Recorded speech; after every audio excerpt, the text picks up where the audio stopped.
Jadi kalau misalnya kita company ini terlihat legit apa enggak, produk dari yang dipasarkan dari brand-brand ini terlihat bagus apa enggak, itu dari branding luarnya, identitas, core value-nya. Banyak teori memang tentang branding atau strategic marketing, tapi ini yang kita tangkap lah ya, sisi bahasa-bahasa gampangnya lah, biar gampang dimengerti.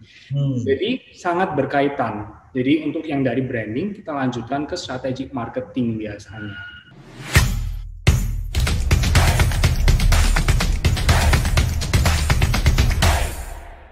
Selamat datang dalam acara Success Talk Total Quality Indonesia bersama saya dengan Andre. Kita hari ini akan belajar tentu saja lebih luar biasa lagi dengan narasumber yang sangat luar biasa. Kita akan belajar tentang branding dan juga strategic marketing. Tentunya dengan narasumber yang spesial. Saya langsung perkenalkan narasumber kita. Beliau adalah Bapak Stephen Wisan. Beliau adalah Chief Executive Officer atau CEO dari Branding Support Asia, dan juga ada Sena Levina dari Chief Marketing Officer atau CMO dari Branding Support Asia. Seperti apa pembicaraan kita, dan langsung saja kita sapa sama-sama. Ada Bapak Stephen Wisan dan juga Sena Levina. Halo Stephen, Sena, apa kabar? Halo, selamat siang. Baik. Kabarnya sehat-sehat? Ya, sehat. Kelihatannya sehat banget nih. Oke, Stephen sama Sena, kita mau ambil waktunya sharing-sharing sebentar, boleh lah ya? Ya, boleh. Ada banyak, saya sangat yakin ada banyak knowledge, banyak ilmu kali ini kita bisa bincang-bincang. Tapi banyak pertanyaan, it's okay ya, ada banyak pertanyaan nanti boleh sharing-sharing. Nanti entah Stephen dulu, Sena dulu yang mau jawab, terserah. Jadi yang penting kita bisa sharing-sharing. Oke. Kan menarik sekali karena momen kita sekarang beralih ke medianya, sekarang ke online semua, tentunya yang berhubungan dengan branding and company tentu sangat kuat banget gitu kan. Dan saya pikir saya lihat seperti itu. Tapi pertanyaannya yang paling mendasar, pertama, memang seberapa penting kita harus memperhatikan strategi pemasaran dalam keberhasilan suatu bisnis, terutama maksudnya dalam hal branding juga mungkin, apakah itu sebegitu pentingnya dan efeknya apa? Sepengalaman Pak Stephen atau sepengalaman Sena bagaimana? Ya, jadi kalau misalnya sejauh yang kita running bisnis ini ya Pak ya, jadi kalau misalnya branding itu kayak gini, kita kasih perumpamaan aja biar semua bisa agak mengerti dengan gampang lah ya. Kalau branding kan misalnya punya anak cowok atau cewek, branding itu kita ibaratkan dengan gimana tampilan luarnya, gimana dia dikasih topi, kasih rok yang bagus, dikasih jaket yang bagus, sepatu yang bagus, itu identitinya. Jadi core value-nya lebih ke identitasnya. Gimana dia berkenalan di sekolah dengan teman-temannya, gimana dia presentasi di depan kelas, itu lebih ke strategic marketing. Jadi kalau misalnya pertanyaannya, itu sesuatu yang beririsan, tapi sangat penting lah. Jadi kalau misalnya kita company ini terlihat legit apa enggak, produk dari yang dipasarkan dari brand-brand ini terlihat bagus apa enggak, itu dari branding luarnya, identitas, core value-nya. Banyak teori memang tentang branding atau strategic marketing, tapi ini yang kita tangkap lah ya, sisi bahasa-bahasa gampangnya lah, biar gampang dimengerti. Jadi sangat berkaitan. Jadi untuk yang dari branding, kita lanjutkan ke strategic marketing biasanya. Oke, berarti branding itu salah satu part bagian besar dari strategic marketing, sebenarnya gitu ya? Jadi ini kayak pertanyaan yang kayak telur duluan apa ayam duluan. Tapi sebenarnya betul. Tapi biasanya kalau dari kita core value-nya itu kan biasanya ada branding dulu, identity-nya dulu. Identity. Jadi dia low identity, let's say kita bilang kayak misalnya logo, name card, corporate identity-nya name card, letter, envelope, uniform, company profile, semua terlihat dulu tampilan luarnya. Itu kan memang dari brand value-nya. Lalu dia pakai marketing tools, strategi pemasarannya, itu kan baru bisa dengan mudah misalnya marketersnya atau misalnya tim-timnya menjelaskan produk atau brandnya dengan gampang kayak gitu. Mungkin mau ditambahkan? Iya, dan kalau misalnya boleh nambahkan, tadi Andre nanya ya, ini seberapa penting sih? Dan ini tuh benar-benar penting banget, karena apa? Itu yang nentuin kayak target market kamu ini siapa, dan maksudnya kayak even kayak barang yang sama bisa dijual lebih mahal. Contoh yang paling gampang aja, kopi kayak gitu. Kalau kan Andre tahu ya, bisnis kopi juga beberapa tahun terakhir ini kan benar-benar melejit banget. Nah, kopi kenapa kok bisa dijual? Maksudnya kopi yang satu ini sama-sama kopi nih. Yang satu kopi bisa dijual dengan harganya 15.000 atau 18.000. Sedangkan yang satunya mungkin dengan kualitas yang hampir sama, dia bisa dijual dengan harga di 45.000 atau 50.000 ke atas kayak gitu. Nah, itu betapa pentingnya branding dan strategic marketing. Jadi mereka berdua tuh harus jalan beriringan kayak gitu. Betul, I agree with this. Ya kan, karena kayaknya dari nama berbeda aja bisa harganya bisa beda ya. Kalau kopi hitam 5.000, kalau ice coffee bisa 10.000, 12.000. Ya kan? Ya, benar. Ya, sama lah ya. Oke. Tapi pertanyaannya ketika tadi menarik sekali, kalau kita buat branding, identity, punya value supaya tujuan target marketnya jelas, pertanyaannya gimana proses menganalisa sebelum memasarkan itu ya, nilai-nilai kita punya value company, apakah butuh hal yang spesifik yang perlu dilakukan supaya bisa menggali value-nya, apakah berjalan begitu saja sesuai dengan apa yang diinginkan. Let's say lah, kalau BSE kan menangani banyak customer gitu ya, pokoknya apa mau customer, pokoknya itu, ataukah kita perlu analisa dulu dalam hal branding itu? Ya, kalau di branding proses di awal ya, brand development, kita harus tahu klien itu maunya apa. Klien mau bawa brand ini kemana, goals-nya itu apa. Bahkan kalau misal kita in-depth interview, kita itu tanya, goals 5 tahun ke depan di brand ini apa. Karena nanti treatment-nya itu berbeda. Jadi misal contoh ya, dia pingin bisnisnya kecil-kecilan nih, misalnya dia mau buat nasi kotak, tapi dia punya brand dreams-nya, dia dalam 5 tahun dia pingin franchise seluruh Indonesia bisa franchise. Berarti pengaplikasiannya, contoh ya, saya buat packagingnya harus yang murah, gampang, permainan warnanya nggak terlalu ribet lah. Karena kenapa? Nanti kalau misalnya printing di Jawa misalnya, sama di printing yang di Kalimantan harus sama dengan gampang, pengaplikasiannya sama. Jangan sampai nanti printing di Kalimantan warnanya turun, atau gimana. Ini tidak mendiskriminasi pulau manapun, tapi kita ngomong lebih ke efektivitas ya, kayak gitu. Jadi kita tanya core value-nya mau apa, jadi klien harus tahu jelas apa yang dia mau untuk brandnya ini. Jadi kita bisa memvisualisasikannya dan membawa strategic marketingnya, tipe-tipe strateginya itu dengan gampang gitu, dengan tactical gitu. Dan kalau misalnya dari strategi marketing sih, kalau misalnya di BSA sendiri ya, ini kita kan memang ada divisi namanya strategi dan data, dan tugasnya mereka di sini adalah melakukan kayak pertama riset kompetitor dulu, dan juga ada riset kayak untuk marketnya. Nah, jadi kalau misalnya untuk riset ini sebenarnya penting banget untuk sebelum mereka tuh bikin kayak strategi marketing. Jadi karena ya sebelum kita mau nyerang lawan ya kita juga bukan nyerang lawan, tapi sebelum kita misalnya mau berperang, nah kita kan juga harus nyusun strategi dulu kan, anggapannya gitu, tahu lawan seperti apa, tahu mungkin medan perangnya seperti apa kayak gitu. Nah, jadi strategi itu yang kita pakai ya selain kayak studi pustaka, terus kita ngambil kayak secondary riset, kita kayak riset sekunder, kita juga kalau misalnya memang dibutuhkan ya klien juga harus misalnya ngelakuin FGD atau focus group discussion untuk kayak tahu lebih detail misalnya seperti itu. Tapi yang biasa kita lakukan sih in-depth interview, terus habis itu kayak ngambil riset sekunder juga kayak gitu dari studi pustaka atau mungkin ngambil data dari data kayak analitiknya seperti itu. Berarti memang untuk create value atau identity itu ternyata tidak sesederhana yang orang pikirkan gitu ya. Pokoknya buat jadi warnanya ini dan sebagainya, logonya ini, tapi ada tadi dibilang ada in-depth interview lah, ada research, bahkan riset. Jadi nggak sesederhana itu, apalagi sekarang juga tuntutannya harus lebih berkualitas kali gitu ya. Iya benar. Kalau BSE atau Branding Support Asia sudah menangani berapa klien maksudnya selama ini? Jadi sedikit promosi juga sekalian ya. Jadi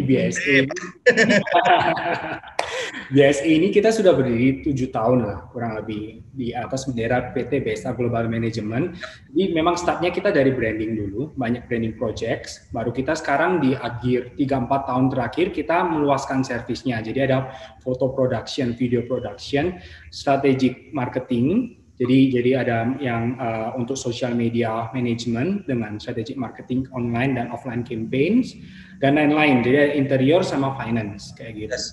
Jadi kalau misalnya kita ditanya masalah klien ya, kita kurang lebih kalau misalnya yang untuk branding, karena kita kan project by project.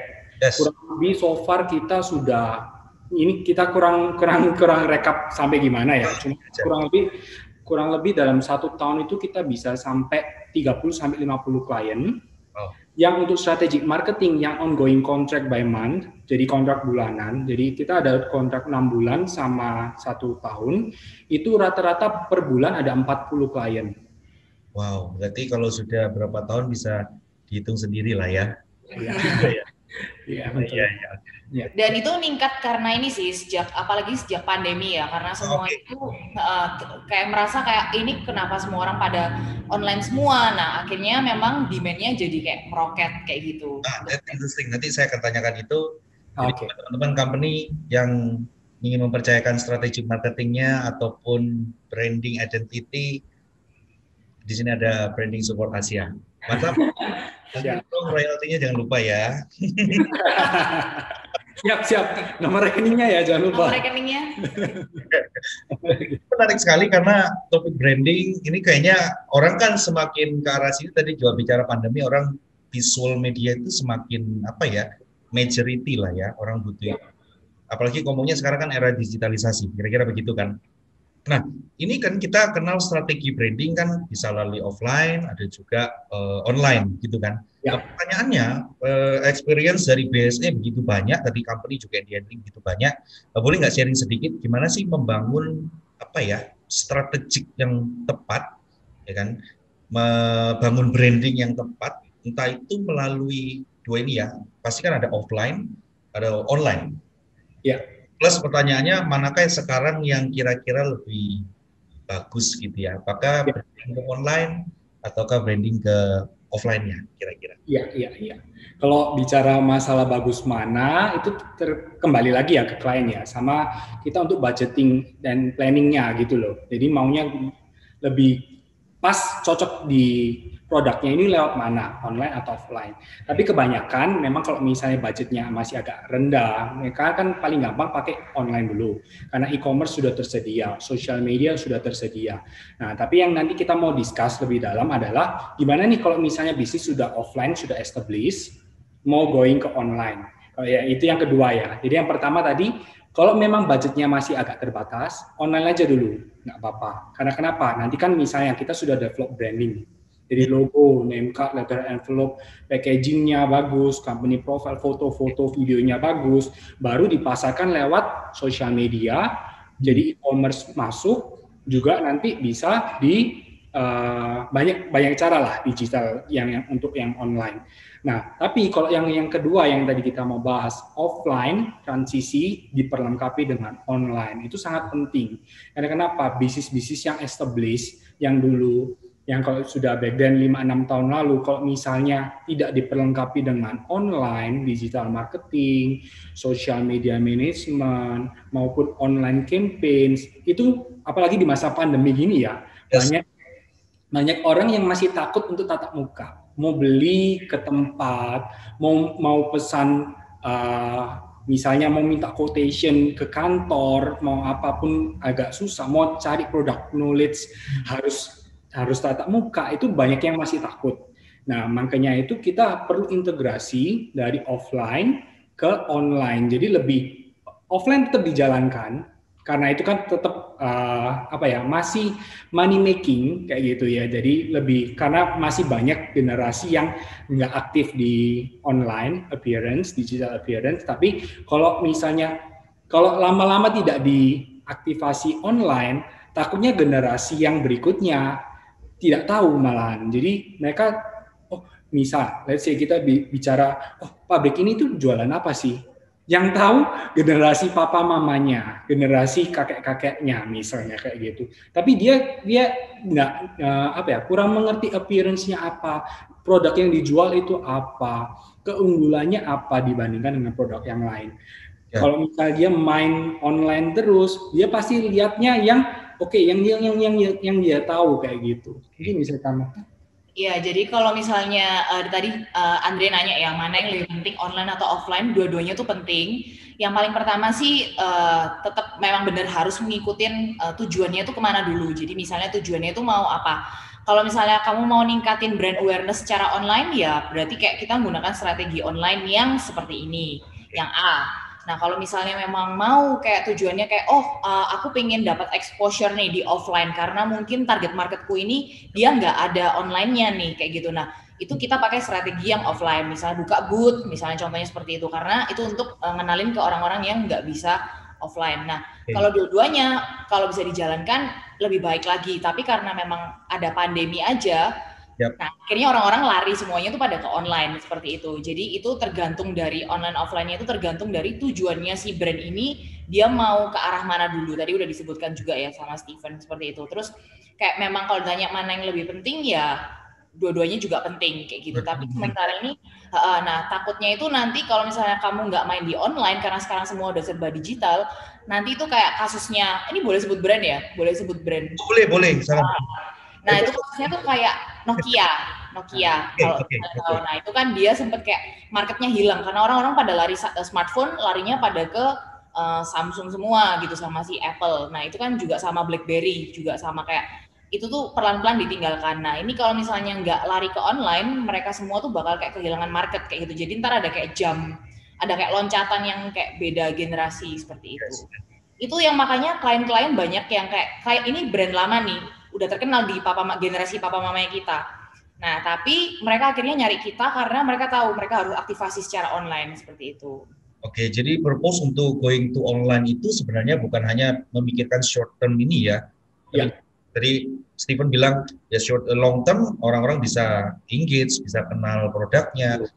Kayaknya lebih mudah gitu kan ya, diaksesnya juga kan, apalagi sekarang juga akses ya, apapun lah secara online akan lebih mudah banget gitu kan. Tapi tadi ada pertanyaan yang mungkin menarik juga. Bagaimana kalau ngomong priority ya? Ini kalau misalkan kita ada sebuah perusahaan, mereka ingin membranding atau membuat identity dan sebagainya, kira-kira prioritinya apa dulu yang perlu disiapin? Maksudnya purpose-nya dulu, atau tadi ada yang dibilang budgetnya dulu kah, baru bisa menentukan oh harus begini, atau pertamanya purpose-nya dulu jelas, marketnya dulu, kemudian budget, and then sampai jadi kira-kira istilahnya step by step-nya apa yang perlu dipikirkan? Ya, tergantung ya. Jadi misalnya kayak gini, kita ambil studi kasus lah ya. Salah satu klien kita adalah ini tandon air, pabrik tandon air terkenal kayak gitu ya. Kita nggak boleh sebut merek ya. Boleh juga nggak apa-apa, bebas. Gini aja, kita ini ulang ya. Jadi kita ambil contoh studi kasus salah satu tandon air, pabrik tandon air terkenal. Dia nomor 1 nih ceritanya di Indonesia. Memang pabriknya ada di Surabaya. Dia klaim dia nomor 1 dan by data dia nomor 1. Tapi dia sudah jalan 25 sampai hampir 30 tahun gitu. Nah, tapi generasi bawah, generasi Y dan Z itu lebih mengenal produk satunya. Jadi yang pabriknya ada di Jakarta. Saingannya mereka. Ya, Jadi dia pingin adalah yang pertama, dia pingin dari branding dulu. Jadi kembali lagi, pertama memang kalau misalnya kita menjawab pertanyaan dari Pak Andre, yang pertama adalah tentukan purpose-nya dulu. Apa yang pingin dicapai. Nah, kebetulan yang pabrik ini, dia pingin rejuvenate tampilannya. Jadi supaya modern, diterima sama golongan yang bawah. Kelihatan modern, nggak kelihatan logonya gitu-gitu aja. Tampilan company profile-nya yang lama, pakai yang 20 tahun yang lalu. Jadi dia ganti semua jadi tampilan. Kita bisa dibilang rebranding. Itu banyak proses step yang harus kita lalui. Dan kita perubahannya pun nggak drastis gitu loh. Jadi karena kita sesuaikan dengan market, pasar, dan step-step rebranding itu sendiri kayak gitu. Jadi waktu kita jalan, setelah logonya sudah diperbarui, identity-nya sudah diperbarui, company profile semua, marketing kit sudah siap, tinggal masuk ke digital appearance-nya, jadi online strategic marketing-nya. Oke. Jadi yang pertama, purpose-nya dulu, tujuannya itu apa, terus habis itu yang kedua itu mungkin lebih kayak, biasanya sih lebih masuk nanti budgetingnya. Jadi setelah purpose-nya apa, budgetingnya udah masuk nih. Misalnya ternyata cuma ada kayak, marketing budgetku cuma 1 miliar misalnya kayak gitu. Bukan cuma ya, 1 miliar tuh gede ya. Nah misalnya 1 miliar kayak gitu. Nah itu nanti mungkin berarti kalau misalnya dia nanti kuotanya misalnya buat online-nya misalnya ternyata 300 juta, berarti 700 jutanya itu buat offline. Nah itu baru nanti diturunin ke kayak strategi marketing plan-nya. Jadi di breakdown lagi satu-satu dan itu dibuat nanti kalau di kita buatinnya selama 1 tahun. Jadi 1 tahun planningnya seperti apa nih, untuk online seperti apa, offline seperti apa. Nah itu nanti jadi harus tahu dulu yang pertama purpose-nya itu mau apa dulu kayak gitu. Dan itu juga pasti kan ditentuin dulu untuk kayak North Star metriknya, terus KPI-nya dari setiap kayak divisi juga. Nah itu juga biasanya kita kayak kerjasama sama tim internalnya mereka seperti itu. Oke. Intinya pokoknya kalau pertama kali yang harus perusahaan atau company miliki adalah kira-kira dia mau kemana, kira-kira gitulah ya. Betul. Iya. Kalau mau pergi perjalanan dia mau kemana, kita akan petakan nanti jalannya lewat mana, naik apa, kayak gitu-gitulah kira-kira ya. Iya.